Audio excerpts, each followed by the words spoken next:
നമസ്കാരം. Super interesting പ്ലോട്ടുമായി Sathyan Anthikad ലാലേട്ടൻ ചിത്രം വരാൻ പോകുന്നു. അതിന് സൂചന നൽകിയിരിക്കുകയാണ് സംവിധായകൻ സത്യൻ അന്തിക്കാട്.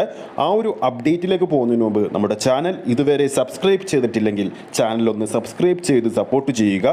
ഈ വീഡിയോ ഇപ്പോൾ തന്നെ ഒന്ന് ലൈക്ക് ചെയ്യുക. സത്യൻ അന്തിക്കാട് ലാലേട്ടൻ സിനിമകൾ എന്നും മലയാളികൾക്ക് പ്രിയപ്പെട്ട ഒന്നാണ്. ലാലേട്ടനെ ഒരു സാധാരണക്കാരനായി സത്യൻ അന്തിക്കാട് അവതരിപ്പിച്ചപ്പോഴെല്ലാം മലയാള സിനിമാ പ്രേമികൾ എന്നും ഇരുകൈ നീട്ടി സ്വീകരിച്ചിട്ടേ ഉള്ളൂ. അതിന് ഉദാഹരണമാണ് നാടോടിക്കാറ്റ്, ഗാന്ധിനഗർ, സെക്കൻഡ് സ്ട്രീറ്റ്, സന്മനസ്സുള്ളവർക്ക് സമാധാനം തുടങ്ങിയ ചിത്രങ്ങളൊക്കെ. കുറച്ചു നാളുകളായി ഇരുവരും ഒരു സിനിമയ്ക്കായി ഒന്നിച്ചിട്ട് അവസാനമായി ലാലേട്ടനും സത്യൻ അന്തിക്കാടും ഒന്നിച്ചത് എന്നും എപ്പോഴും എന്ന സിനിമയിലാണ്.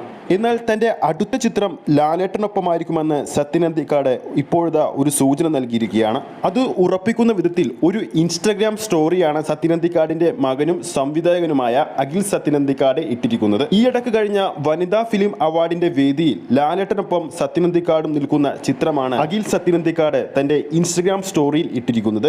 അതിന് അടിക്കുറിപ്പ് നൽകിയിരിക്കുന്നത് ഇങ്ങനെയാണ്: ഇവരുടെ അടുത്ത ചിത്രത്തിന്റെ പ്ലോട്ട് സൂപ്പറും ഇൻട്രസ്റ്റിംഗുമാണെന്നാണ് അഖിൽ സത്യൻ അന്തിക്കാട് സ്റ്റോറിയുടെ അടിക്കുറിപ്പിൽ രേഖപ്പെടുത്തിയിരിക്കുന്നത്. ഈ ഒരു സ്റ്റോറി ആരാധകരടക്കം നിരവധി പേരാണ് ഏറ്റെടുത്തിരിക്കുന്നത്. 2024 പ്രതീക്ഷയുള്ള ഒരുപിടി ലാലേട്ടൻ ചിത്രങ്ങളാണ് പ്രതീക്ഷിക്കുന്നത്. എമ്പുരാൻ, തരുൺമൂർത്തി ചിത്രം, ലാലേട്ടൻ ചിത്രമായ ബറോസ്, റംബാൻ തുടങ്ങിയ സിനിമകളോടൊപ്പം വീണ്ടും ഒരു സത്യൻ അന്തിക്കാട് മാജിക് കൂടി ഉണ്ടാകുമെന്നാണ് ആരാധകർ വിശ്വസിക്കുന്നത്. അപ്പോൾ ഈ വീഡിയോ കാണുന്ന നിങ്ങളുടെ അഭിപ്രായത്തിൽ ഒരു ലാലേട്ടൻ സത്യൻ അന്തിക്കാട് ചിത്രത്തിന് വേണ്ടി നിങ്ങൾ കാത്തിരിക്കുന്നുണ്ടോ ഇല്ലയോ എന്ന് താഴെ കമന്റ് ചെയ്യുക. ഈ ഒരു വീഡിയോ നിങ്ങൾക്ക് ഇഷ്ടപ്പെട്ടിട്ടുണ്ടെങ്കിൽ വീഡിയോ ലൈക്ക് ചെയ്യാനും ചാനൽ സബ്സ്ക്രൈബ് ചെയ്യുന്ന കാര്യം വീണ്ടും ഉറപ്പിക്കുകയാണ്. ഫേസ്ബുക്ക് പേജിലൂടെയാണ് ഈ ഒരു വീഡിയോ നിങ്ങൾ കാണുന്നതെങ്കിൽ ഫേസ്ബുക്ക് പേജ് ഫോളോ ചെയ്യുക. അടുത്തൊരു സിനിമ അപ്ഡേറ്റുമായി നമുക്ക് വീണ്ടും കാണാം.